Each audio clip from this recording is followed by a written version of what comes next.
Good morning, or depending when you're watching this, good afternoon, good evening, or good night. My name's Ross, and I was always told I had a voice radio, so today I'm bringing you a quite interesting, intriguing, fascinating, alternate format game. Now, do not turn this video off. I'm going to give you 2 reasons you should watch this. Number 1, these are interesting, entertaining games that will make you think about things you haven't usually had a chance to think about, and, watching them will make you better at the Pokémon Trading Card Game, as well as entertain you.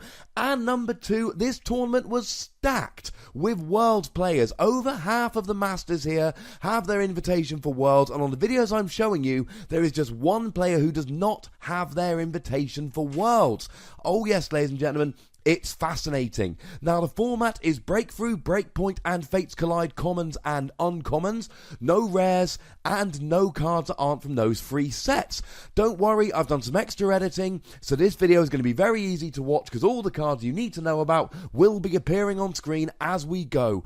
And I cannot say any nicer and fairer than that. I should also mention here that we are playing with 40 card decks, not 60. We are playing 4 prizes, not 6. And you are only allowed 2 copies of each card, other than basic energy, rather than 4. We are playing best of 3, 30 minutes, I assure you it is long enough. And we are playing top cut timing rules, there are no ties. And if that is not a reason to watch, I don't know what is. Grab a cold beverage, sit down tight, this is going to be awesome. Okay, ladies and gentlemen, this is it. This is the final. Both these players are coming into the final round at 4-0. Both these players are undefeated. This is the end of the alternate format Summer Cup, and this is a little bit exciting. We've got Connor Bird on the left. He is an exceptional player, a newer player, but like I told you in the previous video, he has got his Worlds invite. We've seen Mao in this tournament as well. He's got his Worlds invite, that's a given. He is in the top 22 of Europe this year on championship points. That means he has a day 2 invite to Worlds, and he is having his flights and accommodation paid for. He is our reigning UK national champion. He top cut Worlds in 2013. He is one of the better players in the world, I can say that. I think at this stage it is an objective fact. So this is a powerhouse matchup with unusual decks. We saw Connor in the previous video. He's going to be playing that Zygarde Heatmore deck. Mao also liking Heatmore, but going with more of a Kangaskhan kind of deck. So, yeah, it's looking pretty good. So, here we see Mao. He's got that Stunfisk as well, and somebody keeps walking in front of the light. Hopefully that will stop very shortly. Here comes a Max Elixir from Connor there. Look at the top 6 cards of his deck. Will he find a basic energy? Yes, he will. So he gets to attach it to one of his benched basic Pokemon. That indeed being his Heatmore. Now, Zygarde is looking quite good for Connor here. What's interesting, because Zygarde can take down that Kangaskhan, neither player is actually playing anything that has a easy time against Heatmore. Now, Mao's got that Kangaskhan. Kangaskhan can do 100 for 4 energy, which is enough to KO a Heatmore, but that's 4 energy. See a Bridget coming down from Mao there, 3 non-EX Pokemon straight to his bench. He could have an EX, but EXs are neither common nor uncommon, so, don't think he's getting an EX. Choosing to go for a Heatmore and a Stunfisk here. Clearly not loving the idea of going for another Kangaskhan, or it might even be prized, to be perfectly honest. Now, the other thing, of course, is that Stunfisk can do 100 damage with a Fighting Fury. No, I don't think it can, actually. I'm lying to you. Stunfisk, let's just double check the damage output on the Stunfisk there. Now, I know you can see it on the screen, you lucky people. It does 100 damage, so I was right. It can KO a Heatmore. However, it cannot KO a Heatmore if the Heatmore has a Fighting Fury belt. So like we've seen in so many of these videos, the Fighting Fury belt in this format, that extra 40 HP is huge. Now we see a bent spoon on that Heatmore, which basically says stop any effects of attacks other than the damage done to the defending Pokemon. So that's pretty good. It's not really going to do a too huge amount, to be honest, but it means he's got a tool on, and remember, Heatmore does 40 damage with a tool, 20 without. So here we see the 80 damage coming down from Zygarde's Aura Break. 70 damage plus 10 for the Fighting Fury bout is 80 damage. And Connor's getting the early pressure here. He's got that damage onto the Heatmore. Tamao now thinking he's got that double colourless in hand. He wants to put it on the Kangaskhan, but he knows that, well, if he doesn't know Connor's playing Pokemon Catcher, it's fairly safe to assume. Pokemon Catcher, flip a coin. If heads, change your opponent's active with one of their bench. Lysander on a coin flip as an item card. It is an exceptionally powerful card. We see a Shauna here from Tamao, one of the, in fact, for my money, the best kind of draw card in the format. So, Tamao knows that if Connor plays that Pokemon Catcher, he can drag that Kangaskhan in the active. Kangaskhan is weak to fighting and does not have 170 HP, which is what he would need at this stage to withstand a hit from the Zygarde. Zygarde's doing 160 with the fighting weakness. So, Great Ball, another one of these cards that is better in this format. It doesn't look like Tamao got anything with that. But it's another one of these, like Max Elixir, like Misty's Determination. You're looking at the top X number of cards in your deck. If you've got a 40-card deck, you are looking at a higher proportion of your deck than you would if you were playing with a 60-card deck. So Great Ball becomes a lot better. Of course, the other thing to bear in mind is, of course, that we are limited in our options. That's what makes the alternate format fun and exciting. The fact that we are limited in our options, it's not just Pokemon that we've got to use different ones, it's item cards, the engine, the way your deck runs. We've got to do that differently in an alternate format to how we usually would. So whereas you generally go 4 Ultra Ball and maybe a few others, here you want to play 2 Ultra Ball, you can play Heavy Ball, but otherwise you're kind of stuck on stuff like Great Ball. So we do see a Scorched Earth there from Connor. If you're playing Fighting and Fire, or Fighting and or Fire Energy, and we know that with the Heatmore and Zygarde, Connor's playing both, discard an energy from your hand, draw 2 cards.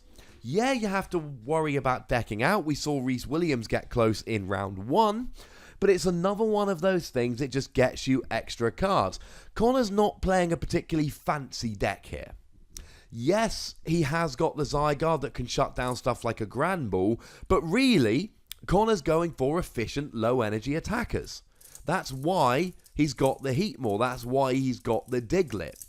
Even something like a Zygarde, it's just a double colourless and a basic energy. So Shauna there, again, in this format, you're getting 5 cards out of 40, that ain't bad. Now there comes a Fighting Fury bout onto the Kangaskhan, hitting for 50 damage now. That will put the Zygarde up to 150. That will be... No, not quite up to 150, sorry. Yes, sorry, I'm going silly here. There was a Fighting Fury bout, ladies and gentlemen, in this format. It's huge. Zygarde's got 90. I believe he had a Fighting Fury bout, putting him on 130. Either way, it was enough. Now we see another Max Elixir. Oh, and on the 6th card, he hits the fire.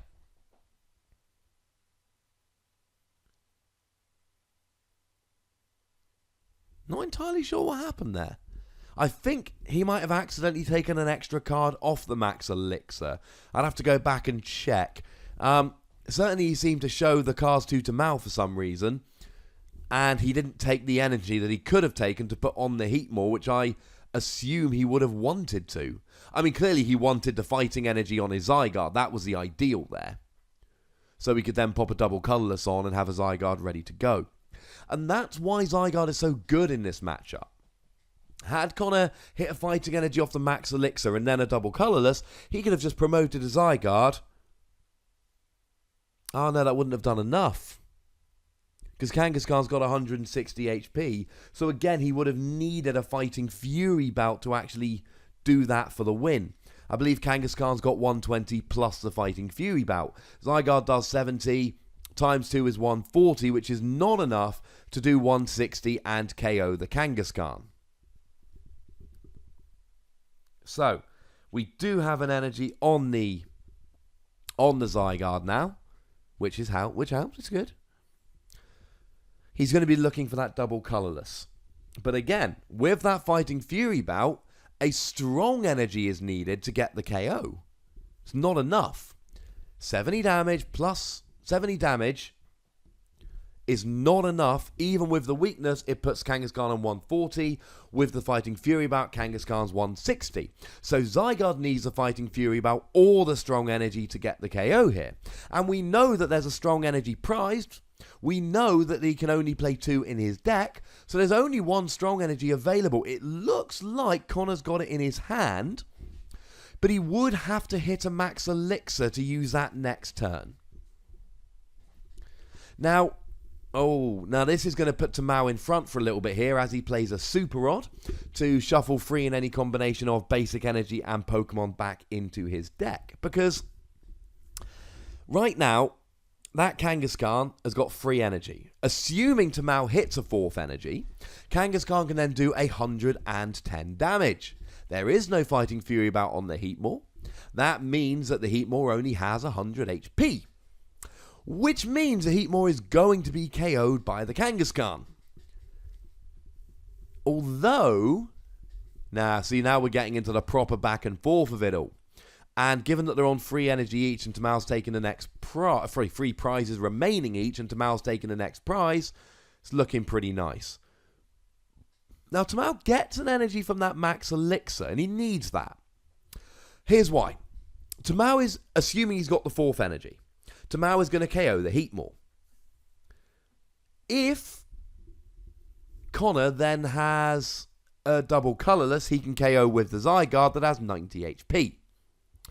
Which means that Tamao can then KO with the Stunfisk and KO that Zygarde. Back and forth, back and forth. Now, was that a double Max Elixir from Tamao? I looked away for 1 second. Either way, there is no 4th energy on the Kangaskhan, which means that, and we can see Tamao isn't happy there. He clearly wanted the KO on the Heatmor, at least I think he did.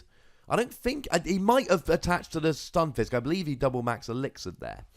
So, what we have here is a situation where Connor's been given a lifeline, kind of. Now, he can't just attack with the Heatmor as is. Because Kangaskhan's got 70 damage on him, 160 HP, means he's got 90 remaining. There's no way, well, save a Giovanni's, there's no way for Connor to get the KO here. Oh, there is the Giovanni's! I love that. I'm saying, he's got to play the Giovanni's. Now he plays the Giovanni's, does exactly 90 damage, which is exactly the amount of damage the Kangaskhan has remaining. Oh, and Tamao does play Heavy Ball. Presumably that's going to go for a Kangaskhan. I couldn't think what else it was that he played that he might want to go for there. Now, we saw him play the Bridget earlier on. It might be that Tamao didn't want the Kangaskhan on the bench, because as I mentioned with Pokemon Catchers, we can assume Connor's playing 2. I believe he is. Tamao didn't want to end up in a situation where Connor just uses Pokemon Catcher to bring up, and there's a Tierno, another card that only really sees play in this format. Tamao didn't want to end up in a situation where Connor goes and plays 2 Pokemon Catchers, KOs both the Kangaskhan's, and then Tamao's just got Stunfisks remaining. Oh, there we see a Pokemon Catcher. Now we're rolling. Now Tamao is going to be able to get the revenge KO with his Stunfisk doing 100 damage. Now I want to say Tamao was the only high-level player playing Stunfisk at this tournament. I might be wrong. But you can see... No, he didn't double Max Elixir in the previous turn. My apologies, because there is his second Max Elixir. So now we got 2 Stunfisk ready to go. And now the onus is still on... Connor's still ahead here. But he's only got 2 Pokemon ready to go, and that Heatmor is not KOing a Stunfisk. So those Stunfisk could turn out to be tricky Pokemon. They're not fighting weak, if I remember correctly. This is where I look very silly, because they are. You guys have got an advantage over me, because you're seeing the cards just sitting up there on the screen. They are fighting weak. I'm an idiot. They are fighting weak, so actually, if Connor can keep going with the Zygarde, he's going to be rolling here. But I think that's his second Zygarde gone down. I think Tamao's just KO'd 2 Zygarde. Now, this is where Diglett can make his money. Can he get the KO? Now, he'd essentially need to do 60 damage. It is possible.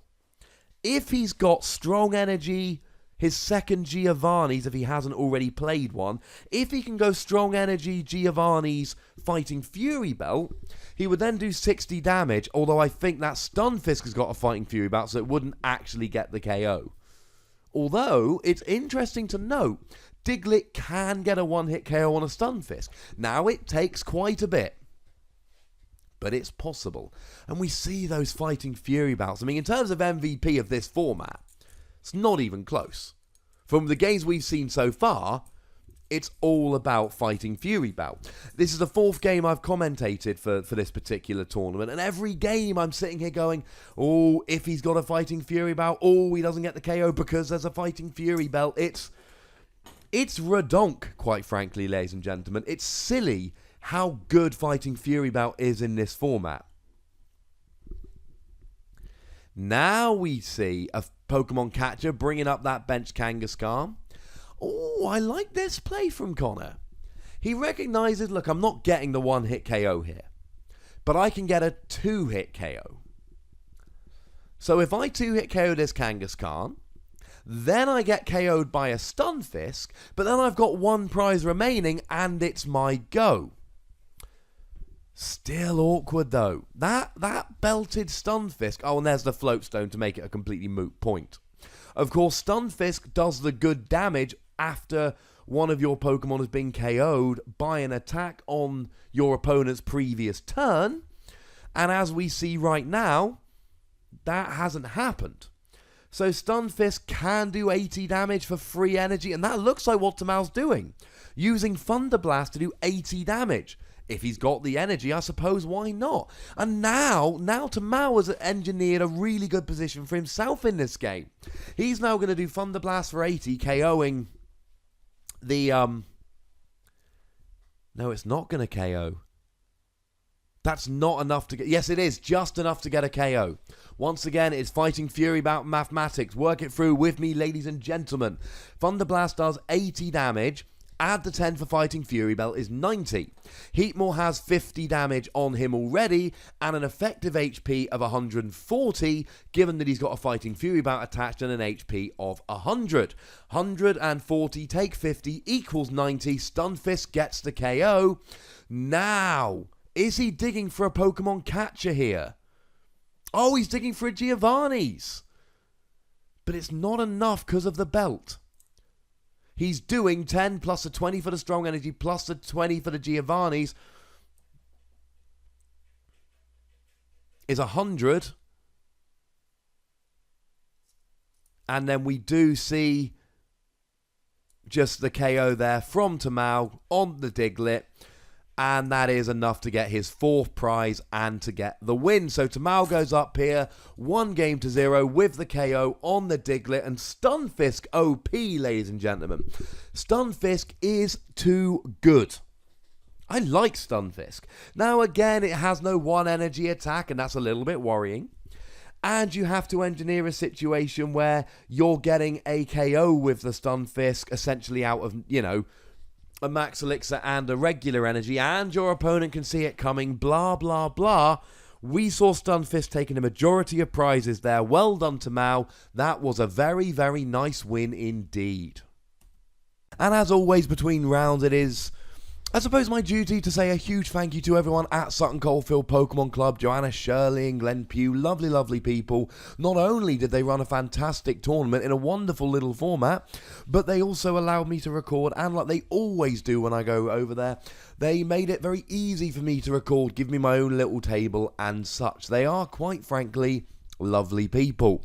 So Tamal won game 1, he got that KO on the Diglett right there at the end of the game with his Stunfisk. Now, Stunfisk is proving to be a very interesting card in this matchup.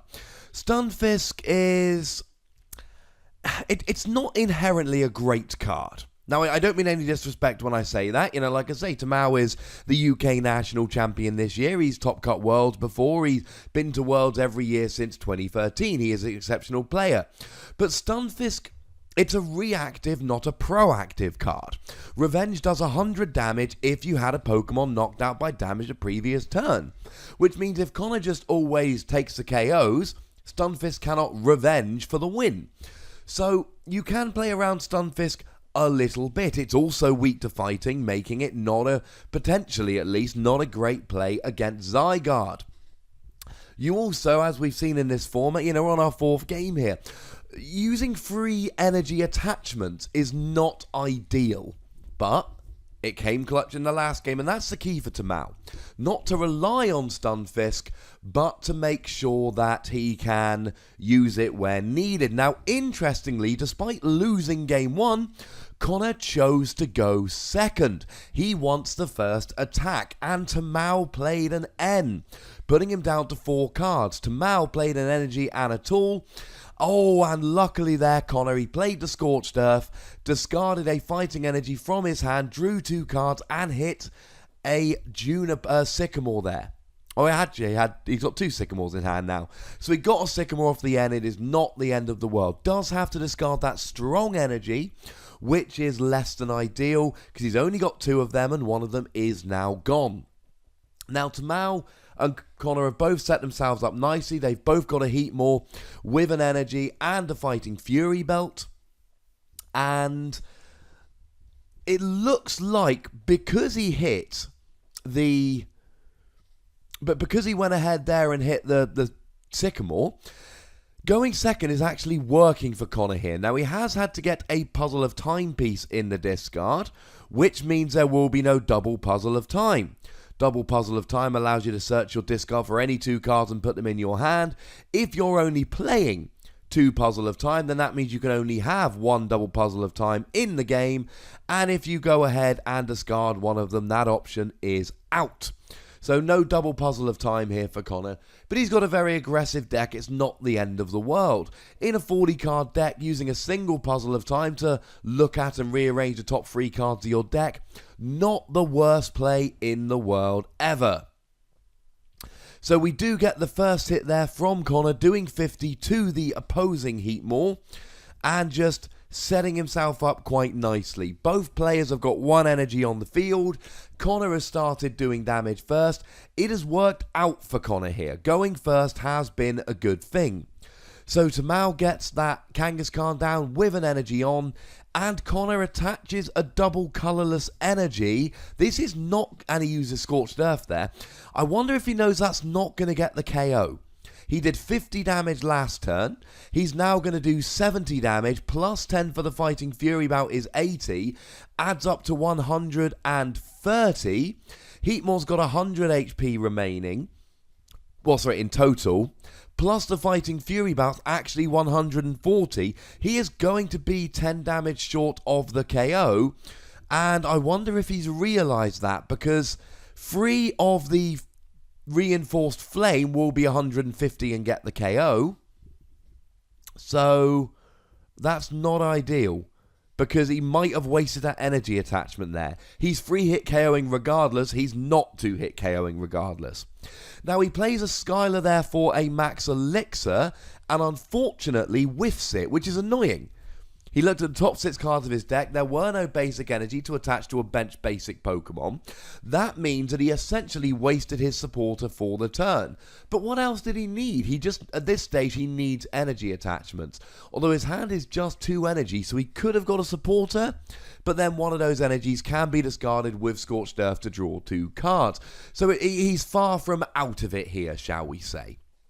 I don't think that was the worst thing ever, going and getting rid of those 2 energies. Excuse me, they're using the Skylar for the Max Elixir. I don't think it's going to come back to bite him. The energy attachment, unfortunately, is going to come back to bite him. That was a mistake on his part. Sorry, Connor. I know you'll be watching this video. You are an exceptional player. You have got your world invite, but I'm afraid the maths let you down for a second there. That double colourless energy would be far better if it were on the benched Zygarde, because then he'd be 1 energy strong or fighting away from being able to do at least 70 damage with the Zygarde, and that would be very, very useful. Now, it looks like Tamao's got a decision to make here. He's got that double colourless energy. Now, here's the thing. Kangaskhan can do 100 for 4 energy. but he needs a double colourless to make it 3 energy attachments rather than 4. But he wants Revenge on the Stunfisk to do 100 damage. But if he gets the hit with Stunfisk, he's going to need a lightning and another energy, so he might need the double colourless. It looks like they're having a quick discussion here as to whether the energy has already been attached. It hasn't. The lightning was on Kangaskhan last turn, so there is no double attachment here. And they're good players, they're checking, they're pedantic, this is a good thing. They're making sure there's no double attachment, but there isn't. As we mentioned, there was the lightning on the Kangaskhan last turn. Tamao is not double attaching here. He puts the energy on Stunfisk, and this is a bit of a two-sided thing. On the one hand, you don't really want to put that energy on Stunfisk. You just don't. You want a lightning and another basic energy. Preferably, you want to go lightning max elixir, get him rolling in one turn.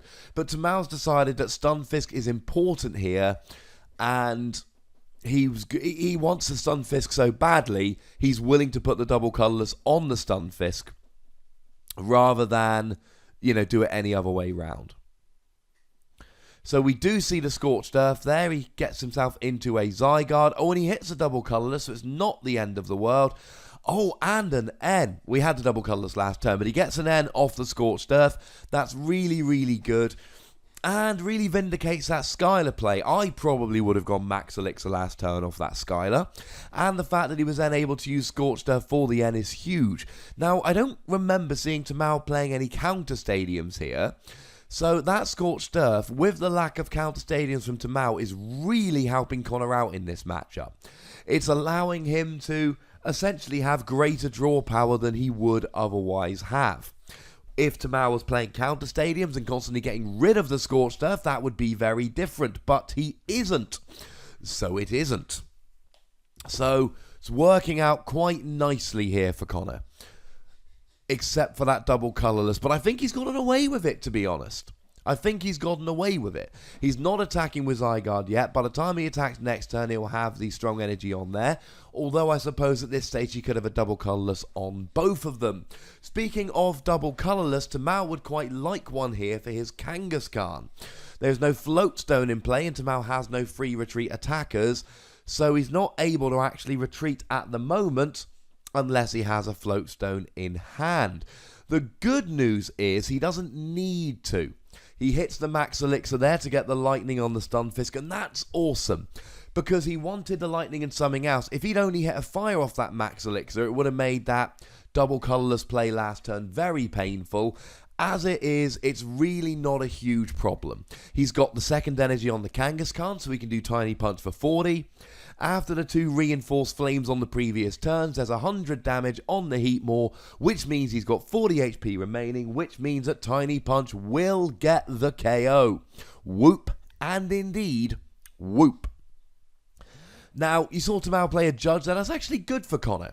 Both Judge and N would net Tamao 4 cards, but an N would net Connor 3. There we go. Rather than a Judge, which would net him 4. So, Connor gained an extra card there. So, Tamao, good guy.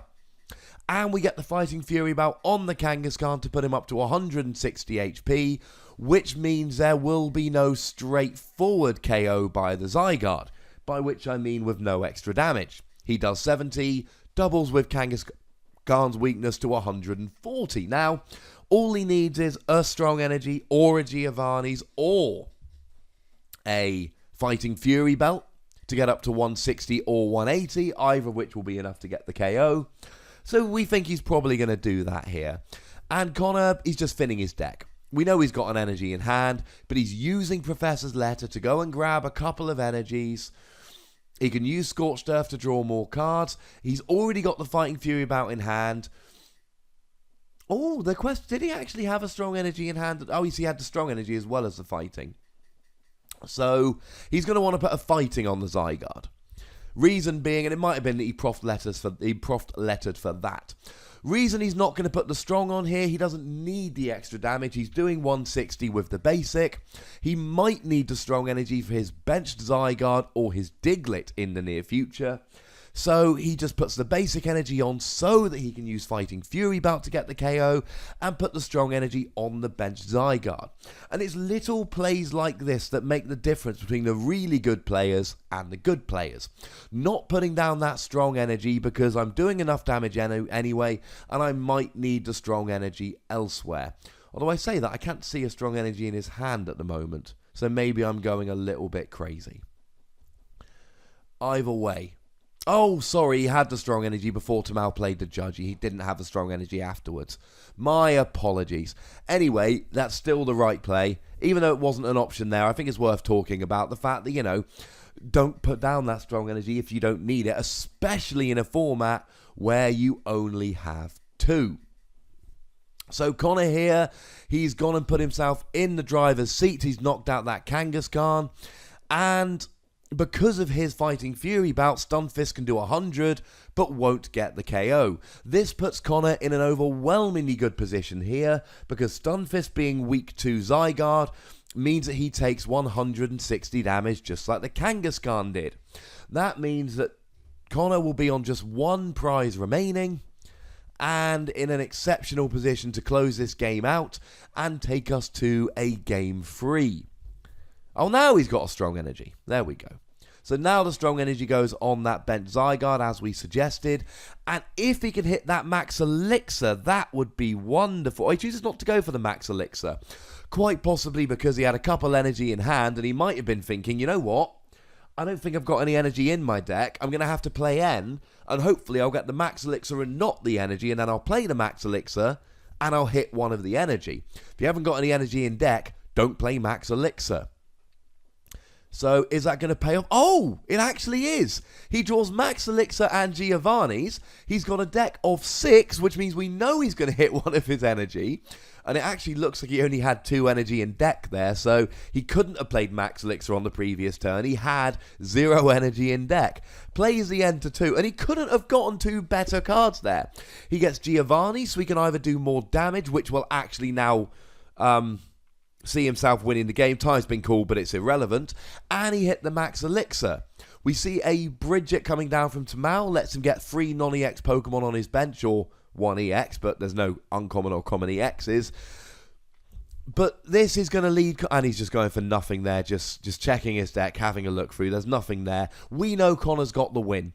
He's doing 70 damage with Zygarde's attack, plus 10 damage there for the Fighting Fury Belt is 80, and he wastes... Oh no, he uses a strong energy, heavy ball, to get a Stunfisk, so he could have got that off the bridge a second ago.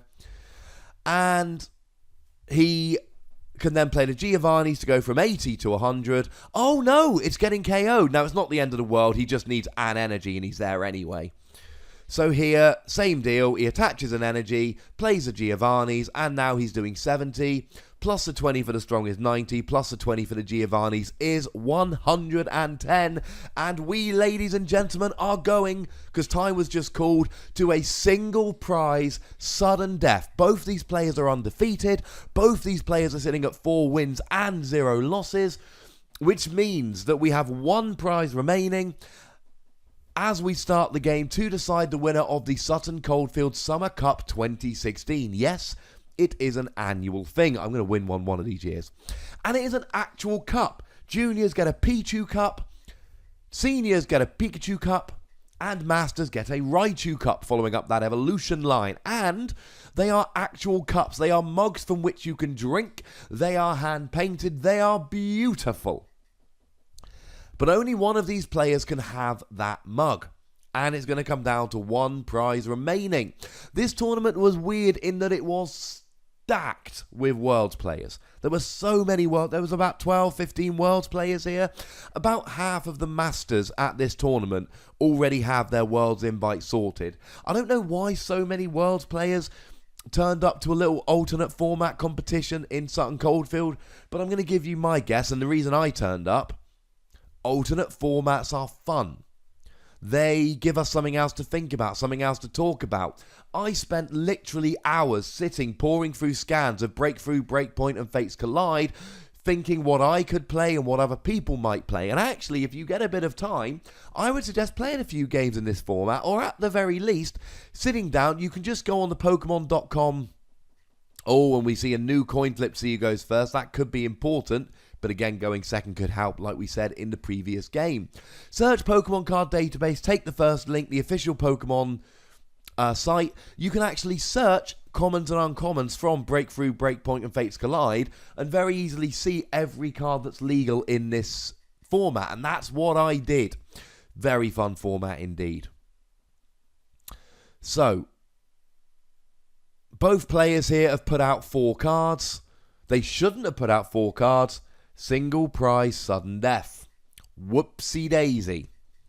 So now each player is going to put the 3 latter cards back and just put out the first card they got as their prize. It's not a huge problem because both players are, but both players didn't look at their prizes and are, you put out the Pokemon before the prizes anyway. So we do see, I believe that's a Tierno from Tamao drawing himself 3 cards.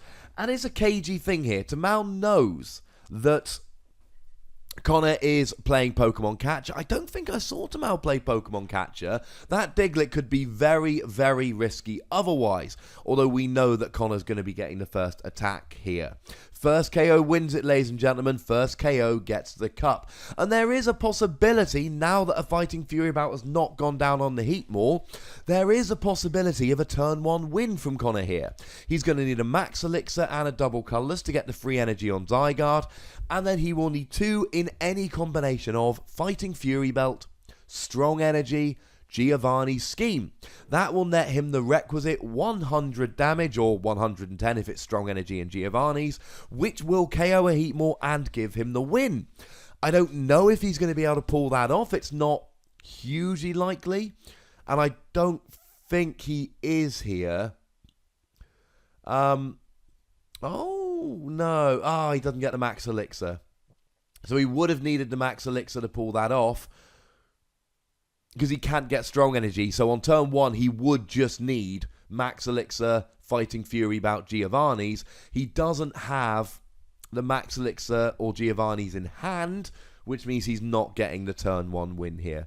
Never mind. He's still in the driver's seat. That Zygarde is awesome for Connor right now.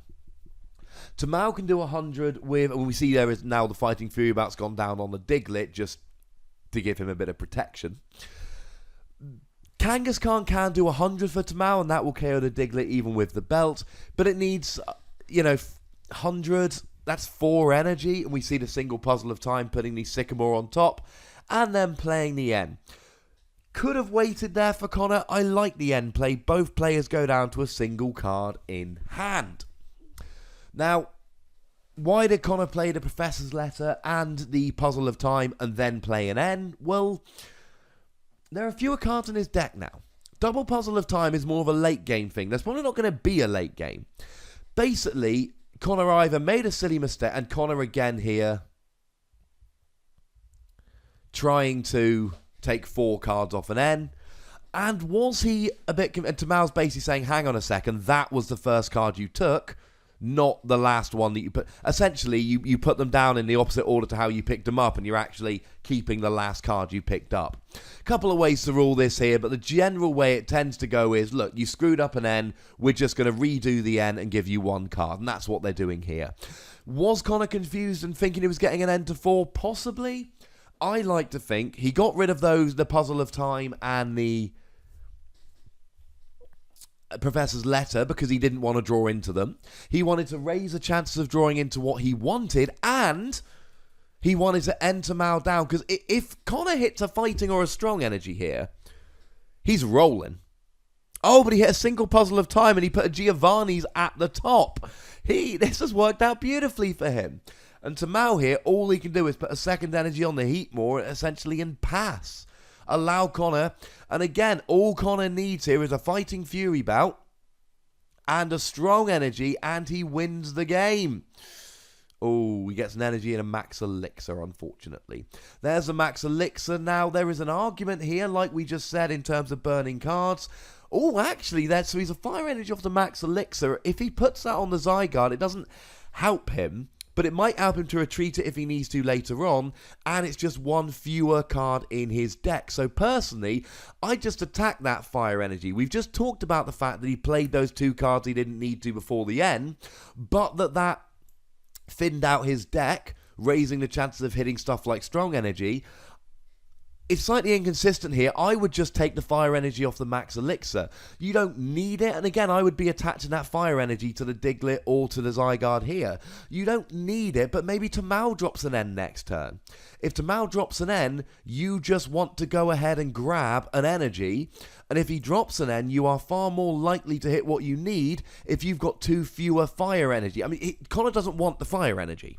So attach one from your hand, attach one from the max elixir, you've then got 2 fewer cards in deck, and in a single prize game, I mean in a long game you don't do that, because then you might run out of energy. It's 1 prize. It's not an issue. I would have attached those 2 fire energy personally. So here we get, oh, has he drawn he's drawn the fighting energy. That's lovely here. It's not enough, but it will be next turn. The other argument is, of course, that if he keeps the energy, he can use Scorched Earth if he draws into it. So maybe attach from the max elixir, but keep the fire energy in hand, so that if you draw into a Scorched Earth, you can use that fire energy to discard and draw 2 cards. That is another option. So Tamao here, he's just got to retreat, because anything else is just not doable. Had he had a 3rd energy there, he gets the win. Zygarde's on 20 damage, 3rd energy, heat more hits for 70, gets the win. That N won Connor the game. If Connor's got a catcher here, though, he's going to win. If he hits a heads, he's got a catcher. Either of those bench Pokemon are in range of Zygarde. And we don't see it. It's off the table, but there's the handshake, which means it must have been a heads. Connor is your 2016 Sutton Coldfield Summer Cup champion, and that N-1 saved him the game. If Tamao had had a 3rd energy there, he would have been able to just go ahead, attach it, and win. Of course, if Connor hadn't played the N, he would have played a Sycamore the following turn, and maybe he would have hit, Fighting Fury Bout and Strong Energy, so game would not have gotten that far. We don't know, ladies and gentlemen.